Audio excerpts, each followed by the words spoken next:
and carbohydrate and proteins, because proteins are just proteins. And whether it's a plant protein or whether it's animal protein, essentially looks the same.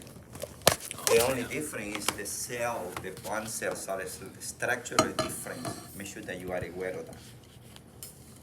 What is different on plant cells, that is different from animal cells? The structure. They have a cell wall, very good. Very good.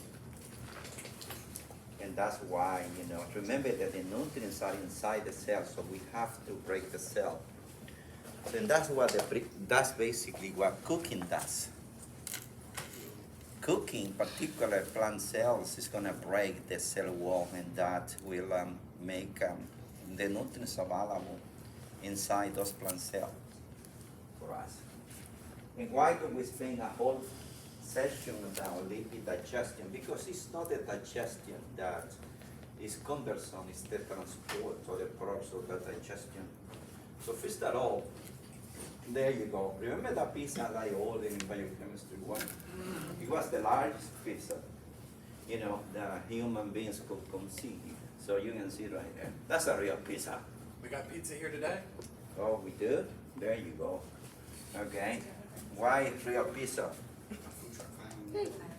Real pizza always have Pepperoni. pepperoni. Okay. Have you ever make pizza on the grill? No. Do it. It's so good. Is it? Yes, do it. It's hard, but it's so good. Essentially what you have to do is make sure that you prepare the dough, the crust very well. I steam it first. So make sure whatever you do, make sure, because that's the key. Make sure that you have a stone. Yeah, you can put stone that you can buy those stones, real stone. Don't buy something in a real stone.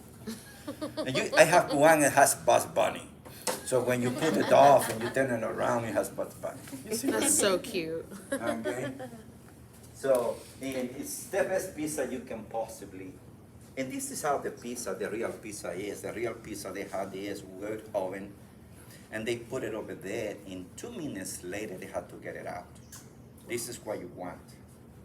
So that's what you want. You want to put a lot of charcoal in there. Make sure that the stone is hot, and then you put your baby there. That means the crust, and you put it over there, and that stone is gonna. They make sure that you cover. It should be ready in maybe in 3-4 minutes. Okay, it's very, very good. I'm salivating right now. Okay. So here it is. You can see that. A typical American. Where is this info coming from? This is coming from Unit 1 on nutrition. You can see right there. You see that? So about 33% of the daily caloric intake is coming from fat, and about 60% of the fat coming from animal. And you want to make sure that you understand where is the fat coming from, what are the sources of that animal fat. That's what I put this over here. Okay, and you can see about 40% of the fat comes from plant sources. Okay, in the form of what? Mostly vegetable oil. That's the main contributor of plant fat. But if you get into, eat, almonds and pistachios and peanut butter and stuff. I always eat peanut butter for breakfast. For instance, today I have one toast with a little bit of peanut butter, and I have my tea, my 3 scrambled eggs. Nice. Okay, and my big orange, 150 grams of that orange, and 2 cups of strong black coffee. I'm ready to go. Bring it on. Okay, and now I don't eat until I do my workout this afternoon.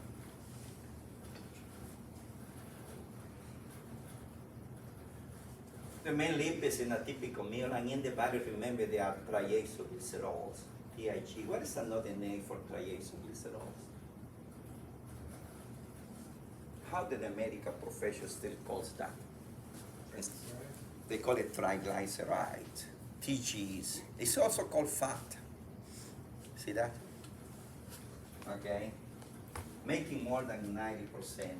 And these triacylglycerols or fats or triglycerides are digested by a pancreatic enzyme.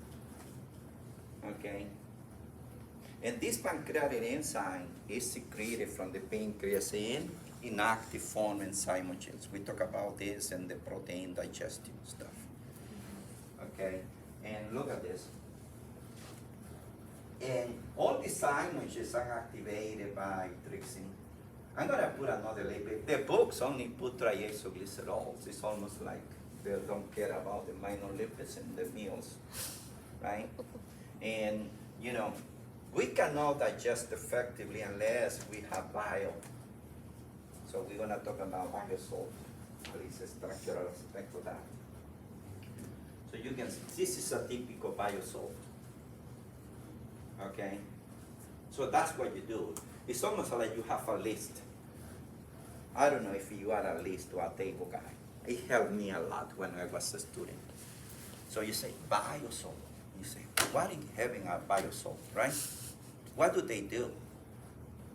Where do we make this? From what? And bingo, you are done with this. That's all you need for boards. Okay, so here is a typical bio. This looks like what? The structure. Rib, sugar? Or is it? This looks like what? Those four rings. Cholesterol? They look like cholesterol, very good. Oh, 5 rings is the which color? Huh?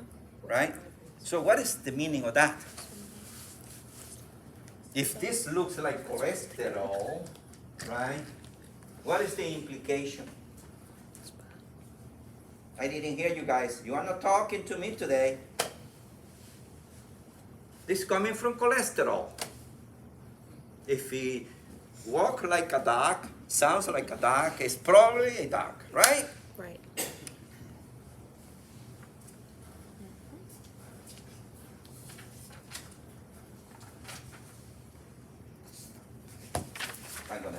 I'm not ignoring you. I'm gonna go around.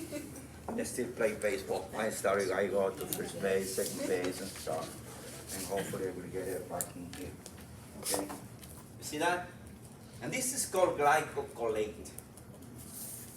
So glyco means that it has glycine. So that little N over there, that amino acid at the very end is glycine. Maybe put a note. Put a note on your note.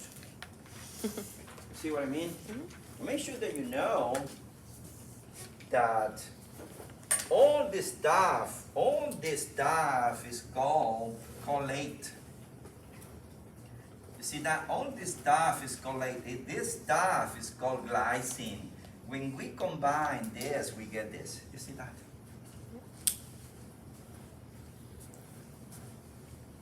Simplify. Makes sense. The liver is going to convert cholesterol to colate. We activate that colate. I show you that in biochemistry too. But you don't remember biochemistry too no more. Why? Because it went away.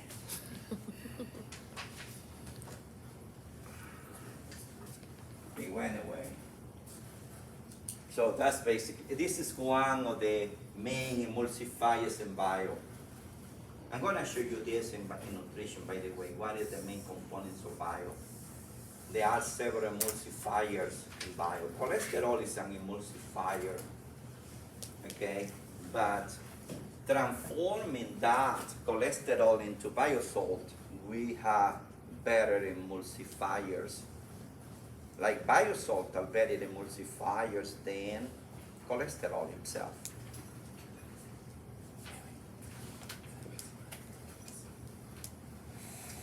So here it is, biosalt, you can see, right, are synthesized in a good old liver from cholesterol and glycine or taurine. So essentially what the liver does is going to convert cholesterol into colate, and then we attach an amino acid, and this is called a biosalt. Okay? And the two main biosalts are glycocolate and taurocolate. Okay? So, what is taurine? Say something big about taurine. Or two things about taurine that you should know for boards and for your own information, for your knowledge. Say something about taurine. Three things about taurine that you need to know. Is taurine inside of like the Red Bull stuff, or The what? is it inside of like the energy drinks? Yeah. This is a main component of a main ingredient in energy drinks. But that's not the information I wanted you to know. But it's okay that you know that. We're gonna talk about energy drinks and the carbohydrate unit. Okay. So what is two things, maybe three things that you need to know about taurine? It's a non-protein amino acid. So what is the meaning of that? It's actually the most abundant amino acid in the body. That's all the two things that you need to know. And also the information, this is a main ingredient in energy drinks.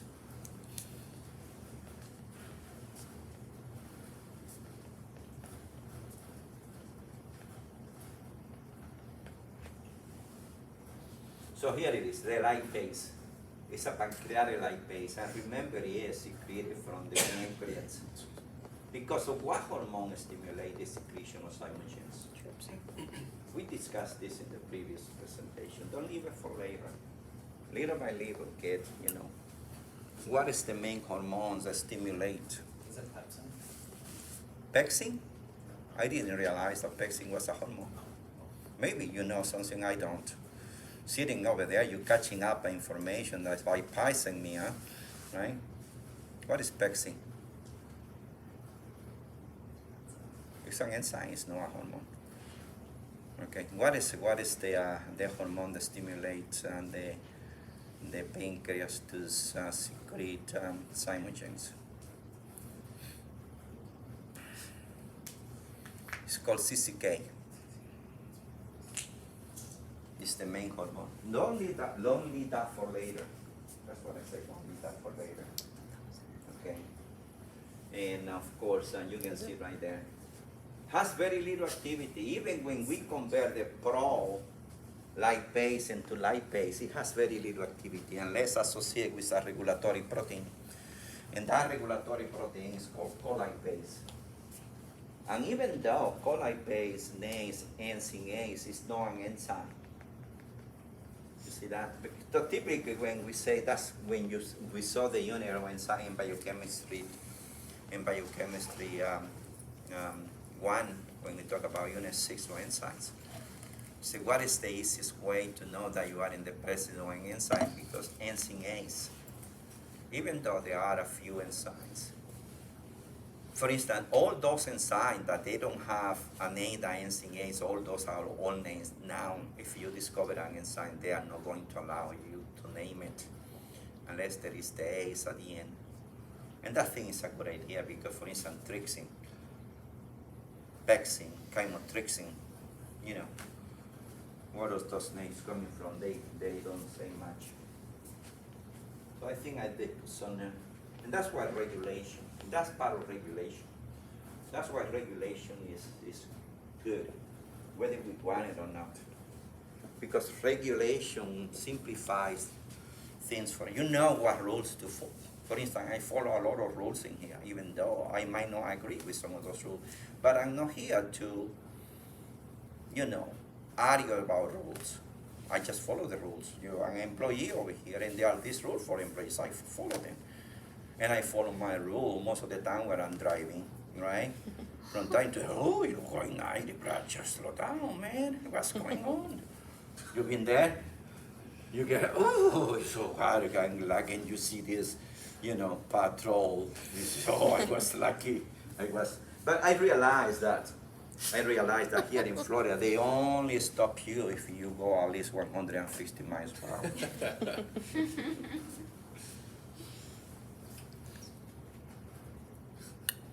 And you can see right here, this is the same graph I showed you. You see that? You can see here is, Boy, I remember this. this is the lipase. So maybe put a diagram over here that tells you what is the role of the colipase. So the colipase, what it's going to do, so maybe still this is going to be down, but association with this colipase is going to turn it on. So you know what is the role of this regulatory subunit. You see that?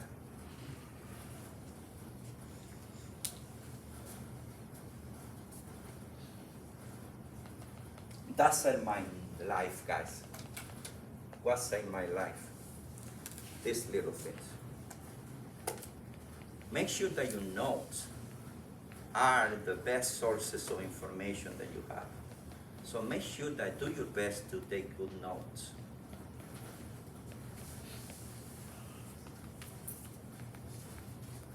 And this is typical. There are many enzymes that they are then owned by association with a regulatory protein. So that's the role of this colipase. So I'm going to show you a table. I'm still the table guy.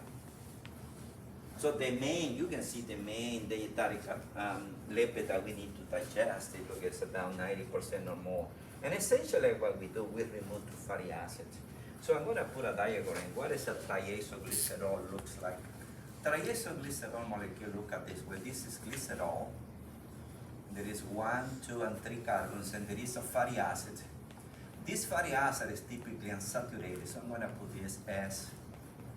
This is SFA. And digestion, exactly what it does implies that what we're doing is removing two fatty acids, the ones at the ends. So what we're doing is hydrolyzing this bond in here. So we end up with a molecule that looks like this now.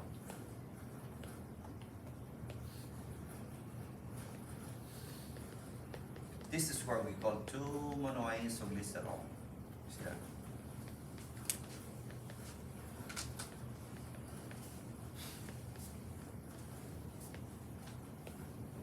So what is the point about this? You're gonna say, listen, I know more than you do. When you are going indoors, you know these guys are gonna be very mean to you. You know what they're gonna do? They're gonna take your cell phone away. When you take boards, you're gonna be disconnected from your cell phone for almost 2 hours. Can you survive that? Really? I don't know about that. I had to prepare myself for that. Okay? I ran into this guy by accident when I was in the Midwest. I used to work on weekends. I was single at the time and stuff, and so I would go to my office after soccer. I would go over there, and from time to time there was balls taking place. Oh boy, they look like you, that you're gonna help the students to cheat. That's basically their mentality, right? And my office was over here, and the students were taking balls in the second floor, right? They were taking, you know. And I remember I was in my office, and I got over there, and then I needed to go to the bathroom, and when I was going, there is this old guy. She's just yelling me, "What are you doing over here right now? I need to take a leak." Okay? That's what I said, because I didn't like this, you know. And I was wearing, saying, "No, I am a faculty here. You are not supposed to be here." And saying, "Who are you?" You know, I knew who they were. Okay. Oh, he taking more. Oh God, I remember. So I hope that the people that comes over here have been nicer. Actually, the here is, you know, they get help from the staff from the administration. Okay, Elizabeth. I don't know if you met Elizabeth Simpson, right? No, because you were basically So anyway, she was the administrative assistant. So here it is. So see, this is exactly what this is. But I want you to visualize what's happening structurally to this molecule. Remember, this is called a triacylglycerol. I'm going to put it over here. This is called a triacylglycerol. You see that? And what we're doing, we hydrolyze and the two fatty acids. So we are still leaving the fatty acid at position 2. That's what is called a 2-monoisoglycerol. You see that? That's the main product of digestion. There are two main products of digestion, fatty acid and these guys. And this is what the books deal with. The other stuff in here is ignored. But I put a phospholipid and I put a cholesterol ester. Remember, this is in grams amount. Maybe you can put a note. This is in grams amount. This is in grams amount, but this is in milligrams. So keep this in perspective. The little bit of cholesterol that we need to digest is very, very, very low because it's in milligrams amount. For instance, if you get into things like bacon and animal fat, you're gonna have some cholesterol ester that needs to be digested. You had a question, Stephen? So you said monoacyl. So Yeah, this is called monoacyl. okay, so thank you.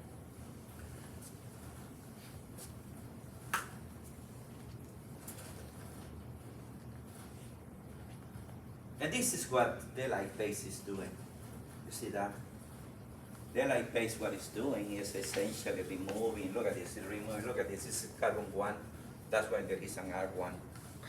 This is a R2, and this is, so this is left intact, the one in the center. So we remove the ones at the end. And they call it monoacyl glycerol, but I am more precise. I'm telling you that it's 2, making the case that the fatty acid at position 2 is still there.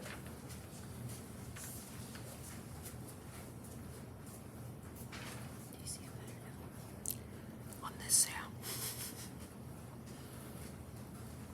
And this is the only digestion that's shown in the book.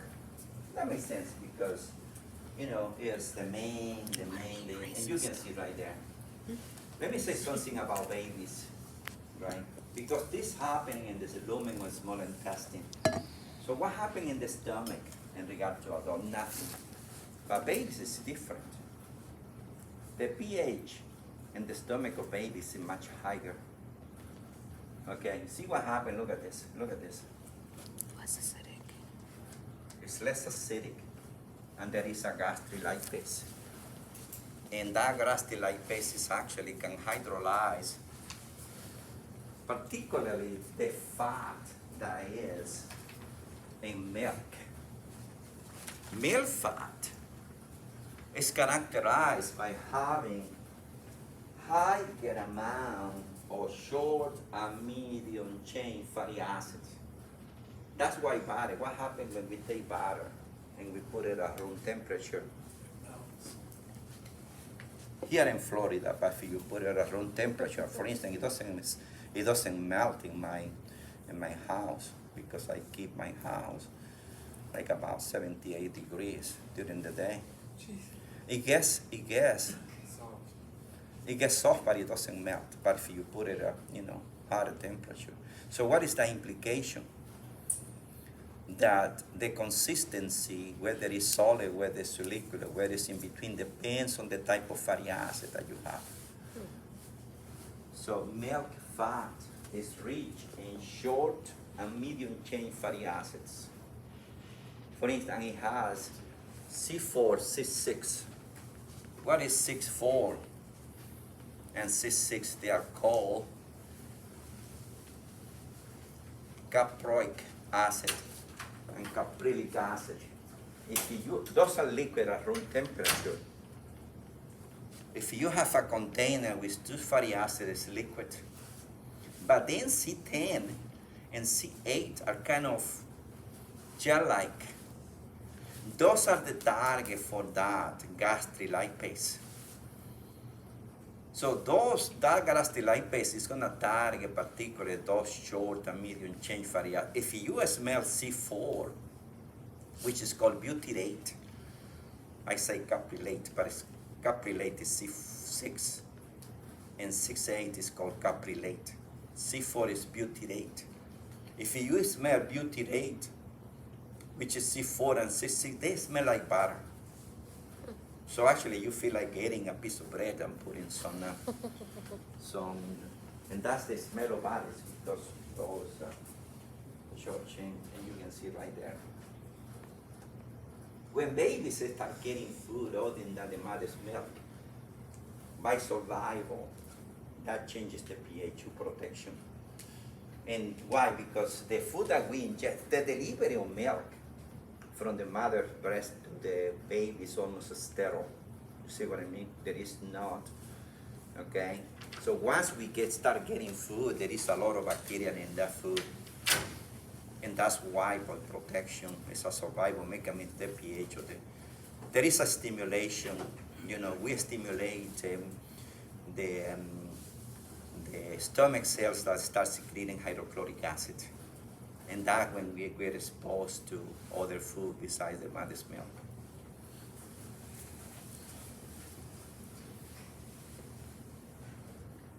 So you can see, right, passive transport. So what happened? The main products of digestion are fatty acid and monoisoglycerols. Okay, and you can see, there is a graph in the book, and you can see right here. This is the book. See the book what it's doing? The book what it's doing is breaking the triacylglyceride, and then fatty acid. There is a transporter for the fatty acid, and there is a transporter for the monoisoglycerol. And it's almost like magically we're going to reassemble this. But in reality, I show you this in biochemistry, but we forgot already. So what happened over here? This fatty acid right here, this fatty acid is activated. This fatty acid is activated. So this is converted into fatty acid CoA. See that? And now this fatty acid CoA, and this is the monoisoglycerol.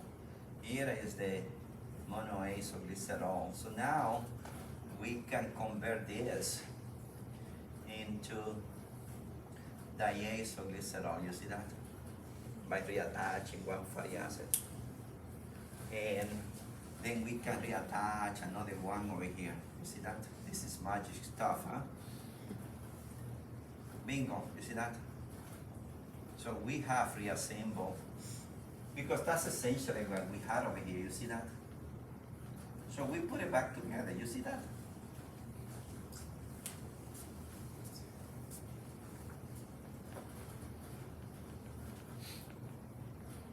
And then we have other components.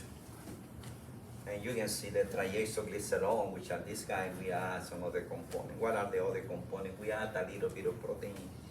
This protein is a specialized protein, they are called APO.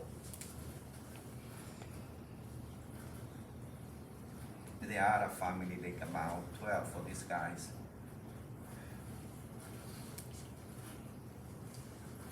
You're gonna see this picture in a minute. And you can see that they ignore the other components, right? What are the other components of digestion? You can see right there. What are the other components of digestion? Look at this. Lysophospholipid. For instance, this fatty acid and this fatty acid and this fatty acid, which is coming from a little bit from the cholesterol ester. Because what is a cholesterol ester? It's cholesterol attached to a fatty acid. So all these lipids, they have fatty acid, and this is essentially what digestion implies, just in case. So what do we remove from daily lipid during digestion is fatty acids. See that? So a main product of digestion is fatty acid, and this fatty acid might be the same. So that's why when we say, what are the products of digestion? Fatty acid, fatty acid, fatty acid. We consider this a single component. It's a mix of the different fatty acids. See that? Mm-hmm. The other components are obviously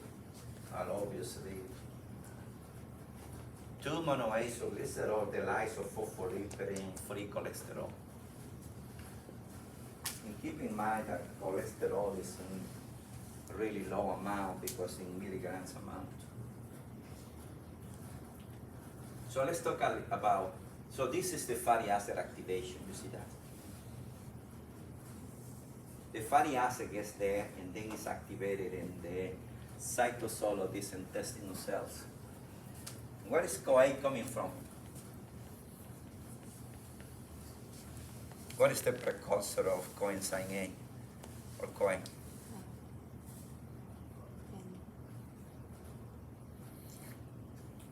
Is it pantothenate? Pantothenate, very good. Don't leave it for later, guys. Force your brain to remember this stuff. It's one less thing that you have to worry about. Don't leave it for later. You're gonna leave everything And I'm being insistent issue where exactly where is pantotene coming from, where is NAD plus coming from, and so on and so on. Don't leave it for later. You know that you're gonna get questions about vitamins and coenzymes. So prepare for this. Okay, and you can see it. And then once we activate the fatty acid, right, the fatty acid, bingo, we can reattach it. That's why we added, I put that over here, you can see. Monoisoglycerol plus this is gonna make diazo. And then we attach another one, bingo. And the same happens with the lysophospholipid. We reattach. Okay, the phospholipid, I'm gonna show you the phospholipids because I want you to have an illustration what a typical phospholipid looks like. Since we don't review structural things in here, but it's a good idea to have maybe a picture in your head about what a typical glycerophospholipid looks like. They also have a glycerol backbone, that's why this is the glycerol. See that? So there is a fatty acid over here, and this is typically saturated, and this is typically unsaturated, and then there is phosphate, and there is an alcohol. That's what a typical glycerophospholipid looks like. See that? This is the main lipid on membranes, right? And what do we do by digesting? And this is digested by phospholipase A2. And you can see why too, because essentially what we do, we remove this fatty acid. Okay? And we're gonna generate a molecule that now the fatty acid, at carbon 2 was hydrolyzed. This is still the phosphate and this is the alcohol. See that? And this is just a hydrolase like all digestive enzymes. So what it's doing is removing the fatty acid at position 2. That's it. So this is what we call glycerophospholipid. And we call this 2-lyso PL. You can call it GPL if you want.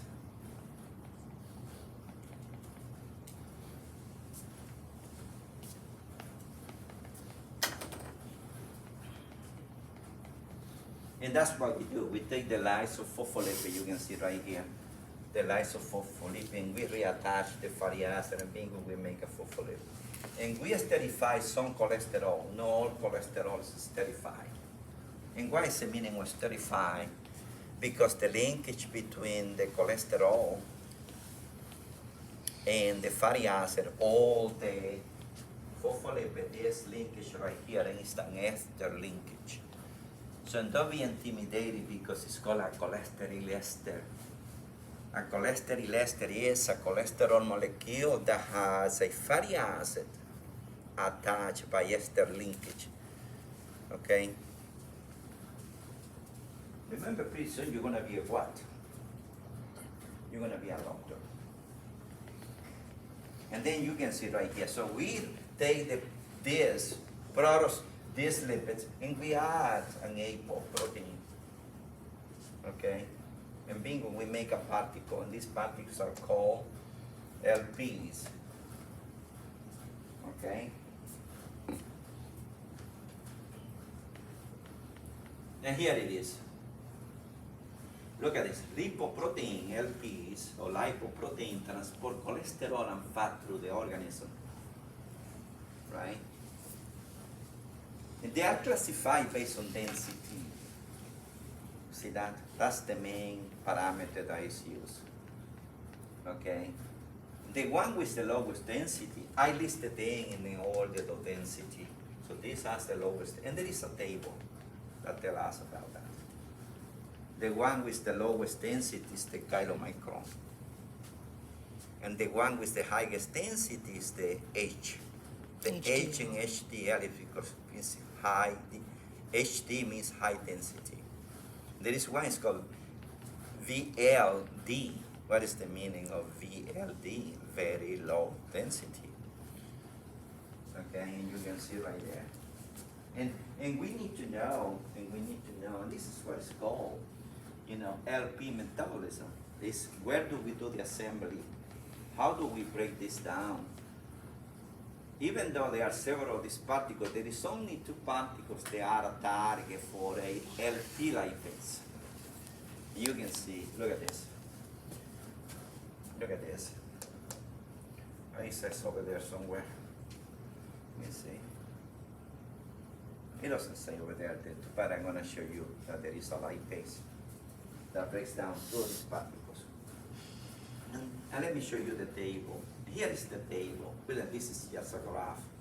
This is a representation. These are real micrograph. Because the other thing that may ask you, which one are the biggest, the largest particles? And what are the largest particles? The largest particles are the chylomicrons.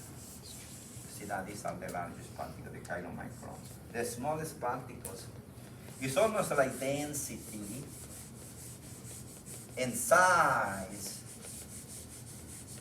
They are inversely related. Okay? The larger the size, the lowest the density. You see that? Look at the size of this guy right here. They are huge. These are real micrograph. You can see the magnification. These are the microscope. Look at the magnification. Look at the magnification of this. They are magnifying this particle about 3 times, and you can see, you still barely see them. And there is, and that's why we go for a physical examination. When we're gonna have a lipid profile, right? They take a sample of blood, and that sample of blood has to be fasting blood. And because it takes almost 10 hours, 16 hours, depends on the amount of fat that you eat in that previous meal, right? So in order to remove this particle from the blood, if you don't have this part, if you have these particles in the blood, you are not going to get a true picture or your lipid profile. So that's why it's almost the same when we go for. Every time that we go from a physical examination, they ask us to go fasting, because that's the only one that they're gonna have a real picture of the glycemic, levels, and then also about the lipid profile. Otherwise, these particles, they are so huge. Actually, if you take the serum of a fat person versus a fasting person, the serum from a fat person is really cloudy. So what is cloudy? Because the amount of lipids they are in the blood. So you don't want those lipids in the blood, because it's gonna mask, it's not going to give you a real picture of how the liver particle is clearing these lipoprotein particles. And you can see that there are 5 components. What are the 5 components in this particle? Cholesterol in 2 forms. The free and esterified the cholesterol, the cholesterol, the triacylglycerols. Then they have the phospholipids, and they're gonna have the green monsters. The green monster is, you can see, they are, this is called APO. There are like 12 of these guys. And there is one that there is a small population in some area. I don't know whether it is. I think it's Greece, maybe it's Italy. It's one of those Mediterranean countries, very small population, where they have the lowest level, the lowest rate on the planet about cardiovascular disease. It since they are very close, and they have a gene basically that they produce a variant. I think it's APO E something. They have numbers besides the letters, and they have this variant of this APO, okay, protein or apolipoprotein, because they call APO, but the full name of this is apolipo or lipoprotein, because it's a protein that has lipid covalently attached already.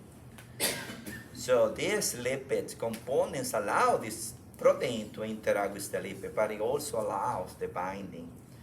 Because, for instance, when a particle binds to a receptor, right? That's why they have this.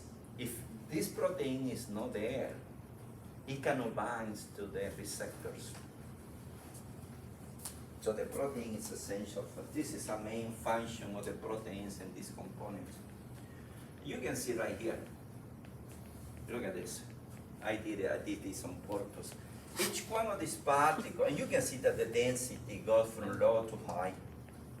So that's why the density increase is going down.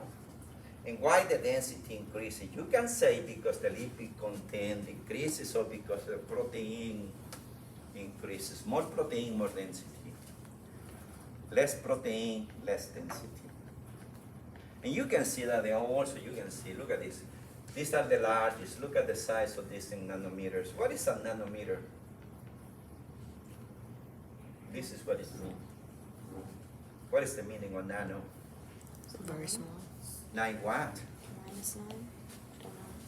Just 9. That's all I got. Do you agree that nano is 9? Nano.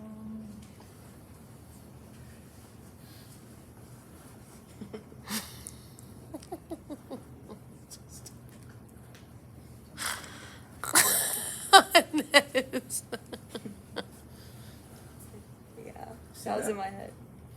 See that? Mm-hmm. And you can see right there. Okay, you can see right here. This is and you can see each one of these particles has a component that dominates. For instance, what is the main component of the chylomicron? Fat. It's the same component, the main component of the LDL. What is the main component of LDL? And that's why LDL function is to transport cholesterol from the liver to the peripheral cells. See that? And you can see it has about almost 50%. And what is the main component of HDL? Protein. That's a good way to look at the chart. And you can see here it is, that's why we have to spend 10 minutes in this. And why do I say 10 minutes? Because I barely have 10 minutes. And you can see this is a chylomicron, and this is it. You can see this is LPL. There are two particles that are modified by LPL. Okay? So you can see that both the free fatty acid, that's what it means. So what this enzyme is doing is removing fat from the particle, but it's not only removing fat, it's also hydrolyzing the fat into the fat component. And see what happened, both the free fatty acid and the glycerol get inside the cells. And there is two possibilities. We can store all this in the adipose tissue, or we can actually divert some of this fat to the muscle. So what dictates whether we store everything in the adipose tissue or whether The free we fatty acid. divert this into the muscle cell? Depending on how much we have. Okay? It has nothing to do with how much we have. If you need energy. What? You need energy. We always need energy, right? So that's a good question. It's a really bad question at the same time. Because there is no point where we don't need energy, right? It's almost like you say, why do we do nature? Oh, you correct, but at the same time, maybe I want more detail about nature. What do you mean by nature? So what dictates whether all this fat goes to the adipose tissue or maybe we divert some into the muscle? Have like enough muscle glycogen at the time. Okay, whether we get up from the dinner and we sit on the couch or when we eat, and we go for a walk. Activity. Okay, if you take Fido for a walk after dinner, you're basically doing this. So, you take Fido. You have a dog, it's called Fido. Or Scout, that was the name of my dog, Scout. I would take Scout for a walk. You see that? So by doing that, I'm gonna take some of the fat and it's gonna be used for that, walk. But most of the time, what do? We eat and we sit on the couch and we start flipping channels and I fall asleep, that's me. And I'm able to hold my wine and my piece of dark chocolate and I don't spill anything, Oh, right? that's skills.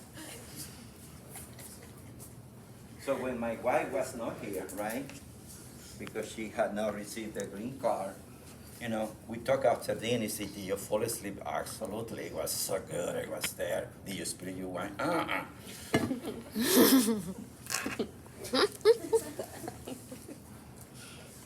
And I have a green chair, you know, it's one of those canvas green chairs, and I sit over there to watch TV.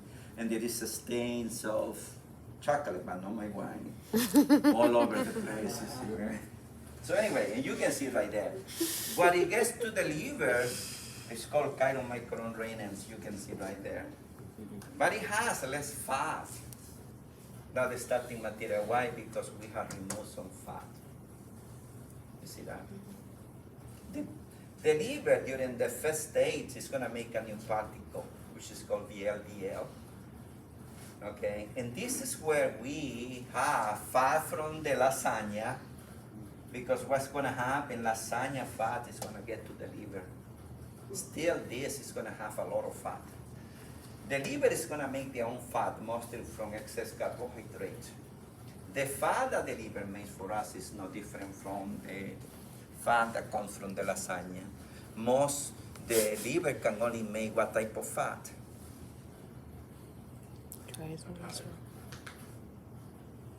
Can only make animal fat. You cannot ask the liver, can you make plant fat? Sorry, I don't have the capability yet. Okay? So, and that's the main fat that is in the lasagna, because about 60% of the lasagna fat is animal. You see that? And then it's gonna go, and then look at this. This is gonna go, it's gonna be modified again by the same lipase. And it's gonna do exactly the same. Right? And then this IDL, which is the particle that is, as you know, after we remove some fat, is converted into IDL. It can go back to the liver or can be converted into LDL. So what do we need to convert IDL into LDL? We have cholesterol. Where is that cholesterol coming from? Cholesterol is coming from HDL. HDL is coming from the small intestine and the liver, and when it gets out, it has very little cholesterol. But it start picking up cholesterol. This start picking up cholesterol. Okay? Eventually, it's going to be cholesterol rich. Okay? And then it's going to go back to the liver. But it also is going to donate some cholesterol to IDL to be converted. And why do we need cholesterol? Why do cells need cholesterol? This is what you do when you're gonna take boards. Fisterol, where is cholesterol coming from? What is the precursor of cholesterol?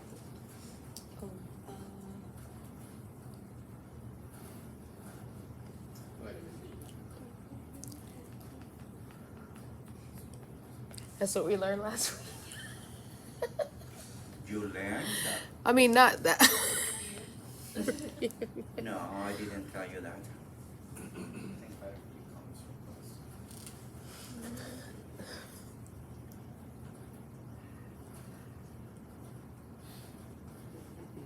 So what do we do with cholesterol? Okay, what else we do with cholesterol? So it's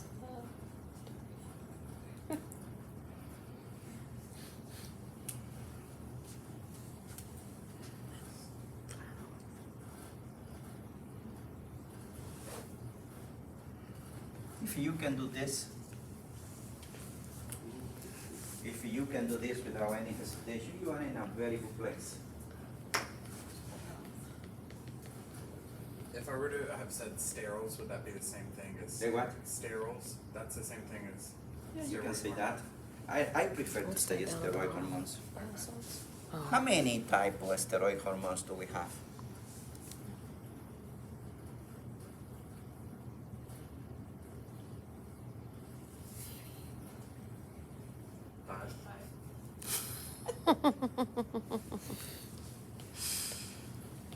Three are called what? Testosterone. The three types of, they are called sex hormones. That's a family of steroid hormone. The other one are called glucocorticoids. The other ones are called what? Mineralocorticoids. Based on the name, what do corticoids do? glucocorticoids. Gluco. Provides glucose. They regulate glucose in the blood. What about mineralocorticoids? Minerals. And what do sex hormones do? I have no idea. MF. They regulate sex, you know, characteristics. Wouldn't know. So why is this is a very favorite question on I don't know boards. what that is, but that's- Why this is called reverse cholesterol transport? And what particle is responsible? I'm telling you that this particle is responsible, right? I feel That's it. why. When you look at this table, I'm gonna go back, give me 1 minute, look at this. What is the main purpose of this? Look at this, reverse cholesterol transport. Why is it called reverse cholesterol transport? Because it's picking up the I didn't hear you. because it's picking up the cholesterols as it's transporting. So why is the reverse coming from? Because it goes back into the liver. Yeah, because all the cholesterol that we make is made on the liver. So the transport of cholesterol should go from the liver to the peripheral cells, not backwards. Because that's essentially what's happening. I don't know what else is there, but you are on your own. Oh, Yeah, you know. Question. Yeah. Yeah, I was just about to ask what the BS is. Oh, you don't know what Oh, BS is milestones, because you okay. were late. You see that? Sorry, Nice. I was here early and then I had to pick up my car because it was ready. Your car was ready. It's a brand new one. I took it out to get serviced and then I